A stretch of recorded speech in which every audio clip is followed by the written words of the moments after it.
A parent perspective on the experience at Capstone Classical Academy. That's the topic of our conversation today. I'm Tom Tucker. I'm Director of Advancement at Capstone Classical Academy in Fargo. And my guest is Paul Wilburn. He is a Capstone father. He and his wife Amanda have 5 children, 2 of whom attend Capstone. That's 7th grader Leo and 10th grader Sophia. Paul's professional role is serving as Senior Director of Philanthropy Engagement for Focus, that is the Fellowship of Catholic University Students headquartered in Fargo. Paul, thanks so much for joining me for the conversation. I sincerely appreciate it, and it's great to have you today. It's good to be here, Tom. Thank you. You bet. Let's talk about how you and Amanda came to choosing Capstone for your family and for your children. Yeah, we were looking for a school where our kids could take more of a classical approach to education, and I think so often there's new methods being developed for education, and sometimes not entirely sure what's the long-term effects of these, and so we've always been drawn to an education that would be more back to the basics, more to something classical. Can we use our hands? Can we get into the books? Can we write? And so we love the memorization that comes. That always made sense to us. Of you memorize when you're younger, you have more debate and dialogue when you're older, and we saw Capstone as doing that. So that's part of what drew us in. Yeah. What else about Capstone attracted you guys? I mean, give us a little more, perspective on that. What is it about our approach here, the classical approach? Tell me more. With the classical approach, we have the basis and foundation in Christianity, and we grew up, or we're a Catholic family, and we know that Capstone is not a Catholic classical school; it's a Christian classical school. But within the classical framework, you have a lot of things that were built upon the Catholic Church and writings and teachers and theologians and scholars. And so I see, when I talked with the administrators here and talked about sending our kids here, there was a great appreciation for the Catholic heritage and the shoulders that we stand upon in terms of the scholarship that's come before us. And so I saw a great gratitude to Thomas Aquinas and Anselm of Canterbury and many others that got my attention. Okay, I can see that, sure, we're going to look at and explore and examine the writings of non-Catholics as well. But, that's always been something that's been very important to me, is that it's not just about, I'm only going to look at Catholic writings. You need to look at those to be able to build up why you believe what you believe, but you also need to examine other points of view so that you can understand the weight of other arguments that are out there and have a certain level of appreciation or respect or gratitude for how they're advancing the conversation in a particular subject. And so when I saw in the administrators just this recognition that there is a lot out there, and we're going to look at it, and we're going to examine it, and we're going to consider the argumentation, I was impressed. That's very well said, and I appreciate that. There are some who will see this video or listen to this conversation and not know that Capstone is ecumenical in our approach.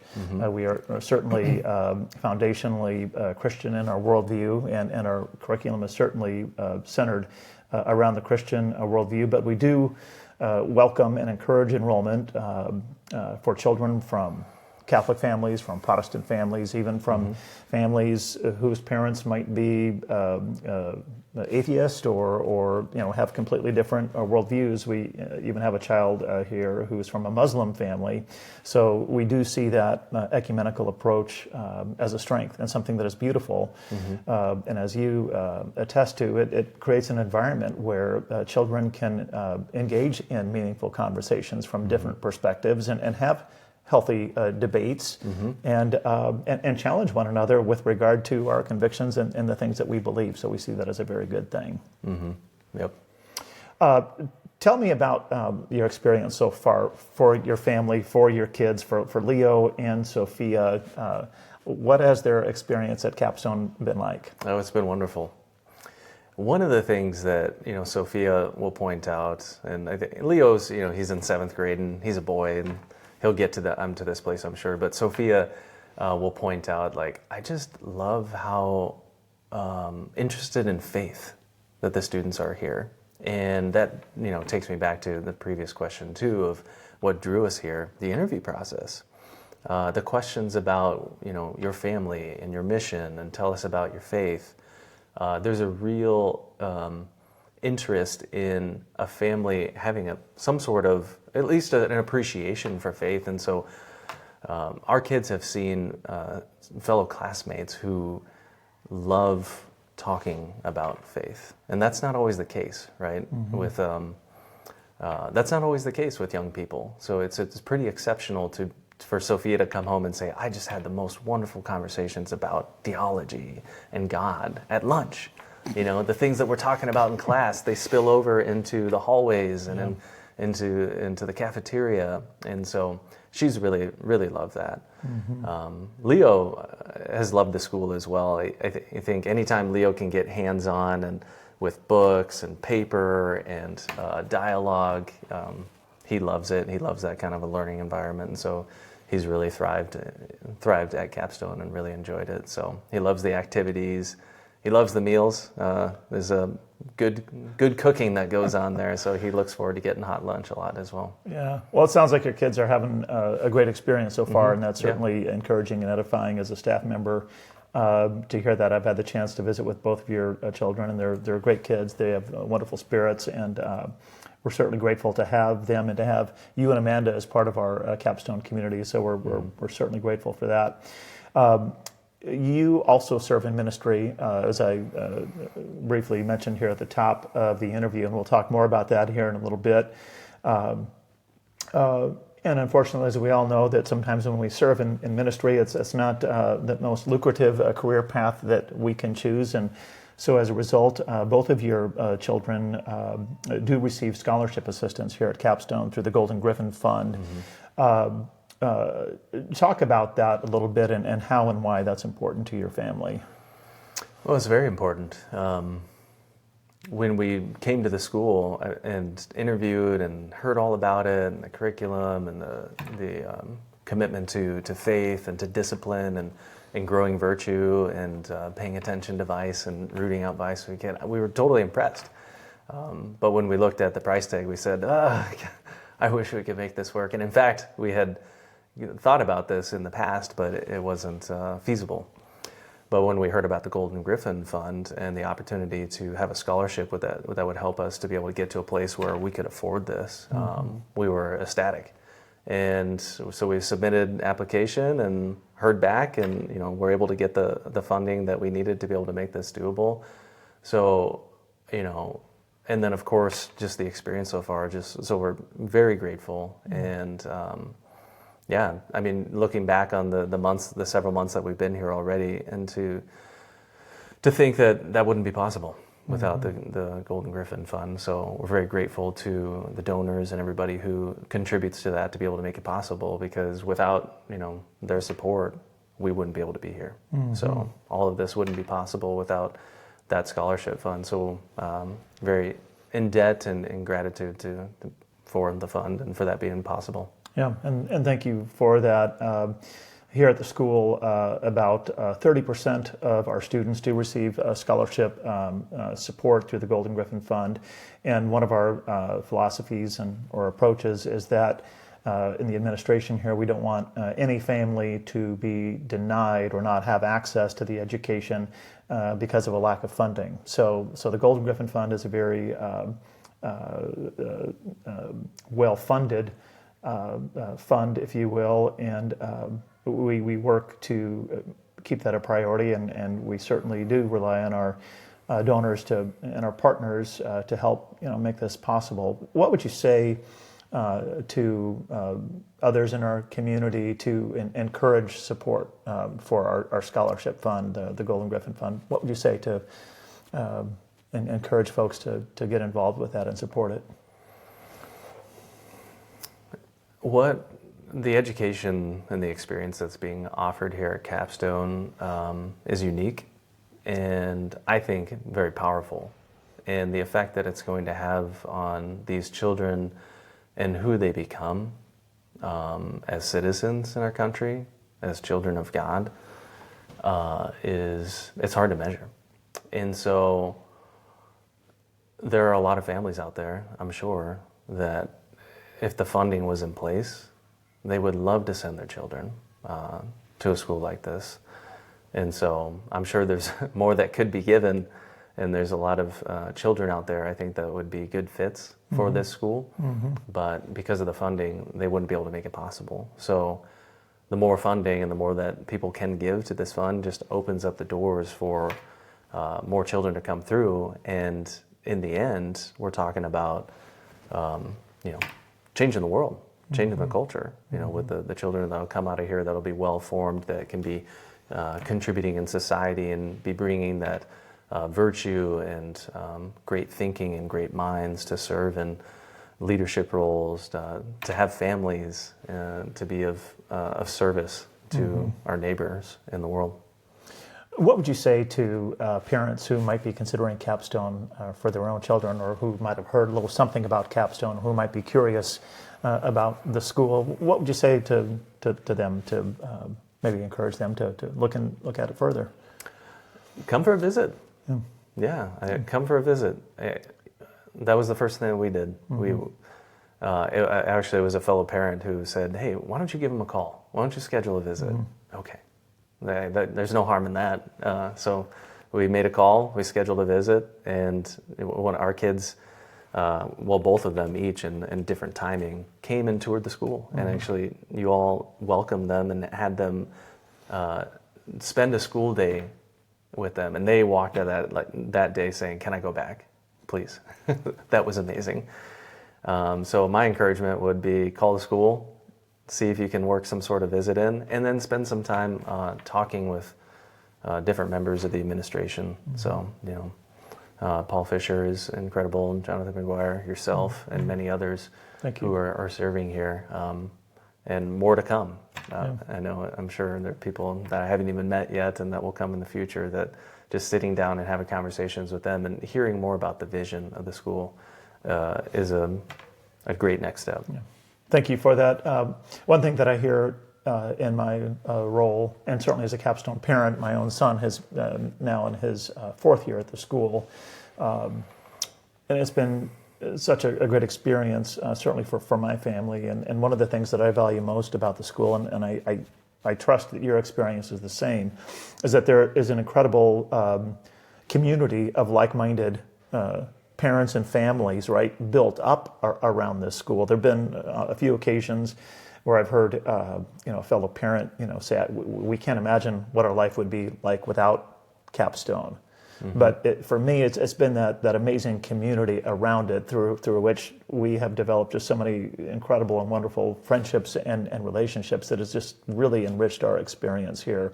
Hopefully that's been the case for you guys as well, and maybe elaborate on that a little bit. Yeah, one of the first things that I heard about was the Dad's Fellowship, the prayer breakfast. And so immediately I jumped into hanging out with some dads, eating some breakfast pizza, doing some prayer, and catching up. And it was awesome. It was very refreshing to be around other men who are willing to pray, willing to open up and be real about what's going on in their lives and where they need prayer. And for me to be able to have a place where I could say, "Hey, here's my story and here's where I would like some prayer," is really awesome. And that's one place. Since then we've gone to the colloquium, we've gone to different events, and it's awesome just introducing ourselves to other parents and what brought you to Capstone? Because you don't just stumble into Capstone, right? It's something that is reflected on, discerned, and decided, and ultimately, there's got to be a match as well. So the community, we're still getting to know people, but it's awesome to be able to hear their stories, and everybody's got a story, and they've had to share a story as a part of the interview process. So we've really enjoyed it. Yeah, it was great having you and Amanda serving at the colloquium as well. Thank you so much for doing that. It was really neat to have you guys there. Let's talk about your work a little bit. As mentioned, you serve as Senior Director of Philanthropy Engagement for Focus, the Fellowship of Catholic University Students. Your role is very similar to mine. I serve as Director of Advancement here. So for those who aren't familiar with Focus, talk about that a little bit and your role in that. Yeah, yep. Focus is it's a Catholic missionary organization. We partner with local Catholic centers, Newman centers, campus ministries on college campuses throughout the country. We started to partner with parishes as well, Catholic churches and communities. And what we do is we hire, we train up, and we send out young missionary staff to go out and be an extension of the ministry there on a local level. So leading Bible studies, helping put on events, just really befriending people and introducing them to the person of Jesus Christ and helping them to follow him, and within the tradition of the Catholic Church, what it means to be a disciple of Jesus within the Catholic Church, and to be able to equip them and train them so that they can go out and reach their peers, and to be able to bring the good news to their peers on the college campus, but then to do that for a lifetime. We believe that, like Jesus and the establishing of the church and the early church with the 12 apostles, that message can be multiplied throughout the world and really have a significant impact on the world, and starting with this generation. That's a little bit a focus and kind of our general mission. So we have over 250 locations that we serve on, and over 1,000 missionary staff. That's amazing. It sounds like it's an amazing organization, doing some really great and important work. Tell us a little bit more about your role within the organization. Yeah, so I've been with Focus now for 17 years. I used to be a missionary on campus as well, and worked through the leadership ranks and regional levels, and eventually that led to an invitation to come over to the national side, on the fundraising side of the organization. And so right now I lead a couple of fundraising teams that is comprised of nearly 40 fundraisers. Wow. And so the way our funding model is set up, we have missionaries that do fundraising, but part of what makes it possible to put the missionaries on campus is to be able to have national funding to offset some of those costs. And so my team is in charge of fundraising, the many fundraisers. But it's more than that, as you know, with fundraising and philanthropy. It's about relationship. It's about being a missionary to your supporters and accompanying them in their journey and helping them to get to know what you do, and helping to get to know them and to see if there's a match, if what they're passionate about aligns with what you do, and then helping them to see the opportunities that exist in terms of funding opportunities. And so, that's a little bit about what I do. Yeah, obviously you've been there 17 years. There must be something about it that you like and enjoy. Talk about the aspects of the role that you enjoy most, or that you get most excited about. Presently, in the past, all the above? All the above, but starting with right now. I get passionate about just talking with people, having conversations, getting to know their stories, and just hearing about their journeys. It's fun to talk about what they do for work and what they like to do for fun, but I love segueing to, well, tell me about your faith journey. What's that been like? You're Catholic or you're Christian today. What's that journey looked like for you over the years? I love getting into that conversation. And then I love, digging a little bit deeper. It depends, how much people are willing to share. You can tell if there's more there, if it's like, that's enough for today. But if there's more there, it's great to just dig in a little more and just, well, has it always been that way? What was faith like for you growing up? What did that look like in your household? And people don't usually get questions like this. Yeah. And so they start talking about things that maybe they've never articulated before, and it becomes a great gift to them that someone would ask in that way, and then give them space to talk. And so, honestly, that's what I really love the most about my work, is giving people the space to talk about those things. And then, of course, we always have come back to, all right, so what do you need? And so we have that conversation about giving, but it doesn't come before ministry. And having conversations about faith and journey, and then, well, how can I be praying for you now? What do you what do you need? Yeah. Is there any way that Focus can support you or help you grow in your journey as you're following Jesus and walking in his footsteps? You and I both serve in a role where we invite people to consider joining us in our mission, supporting us in our mission aimed at expanding the Lord's kingdom. What is it like for you to be involved in that kind of work? I'm trying to find the word. The word reverence comes to mind. Yeah. Because you get a front row seat to what God is doing in their life and unfolding their own partnership with him.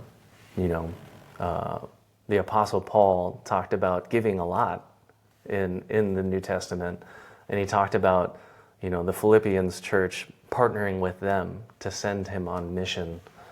And he went to Macedonia to collect a contribution to take to the Christians in Jerusalem.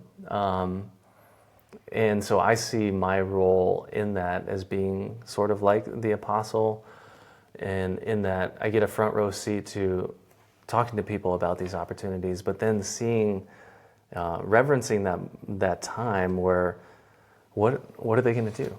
How are they going to respond? How is God inviting them to give? Because they may or may not give, and I just find it inspiring. Yeah, that's the word I'm looking for. Just something simple. It's inspiring to have a front row seat to watching how this is all unfolding, and I appreciate being able to come back to people with opportunities to be able to fund and saying, here are a few numbers for you to consider, and here's where this is going to go, to be able to make this mission go, and to see, okay, how are they going to partner with us? Are they going to partner with us? Are they going to partner with us to be able to send us further on mission to reach more souls?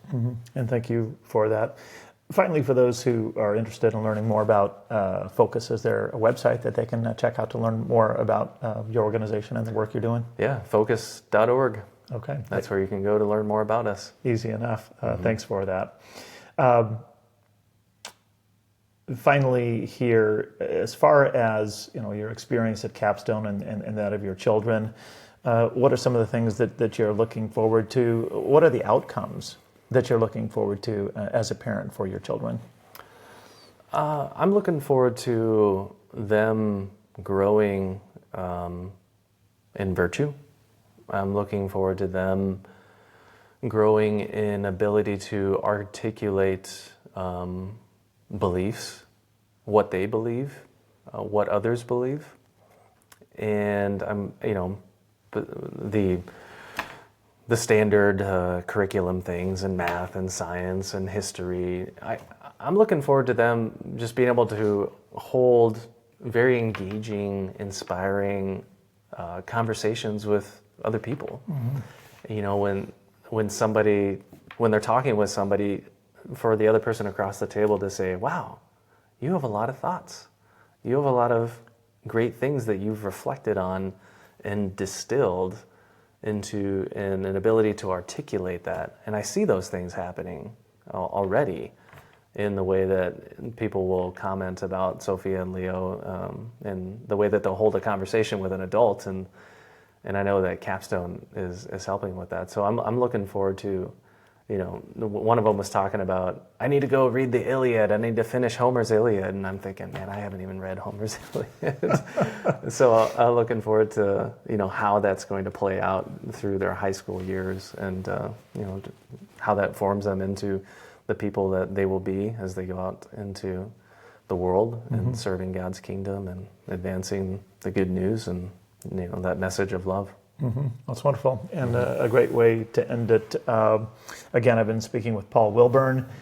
He and his wife, Amanda, are parents of 5 children, 2 of whom are attending Capstone. Paul, thanks so much for the visit today. I sincerely appreciate it. And again, it's just great to have you and Amanda and your kids as part of our Capstone community. You guys bless us with your presence and the fellowship that we share with you. So thank you very much for that. We appreciate it. You're very welcome. Thank All you. right, you bet. All right, that's it for this conversation. Thanks so much for watching and listening. I'm Tom Tucker, Director of Advancement at Capstone Classical Academy. If you'd like to learn more about Capstone, you can check us out online at capstoneclassical.com.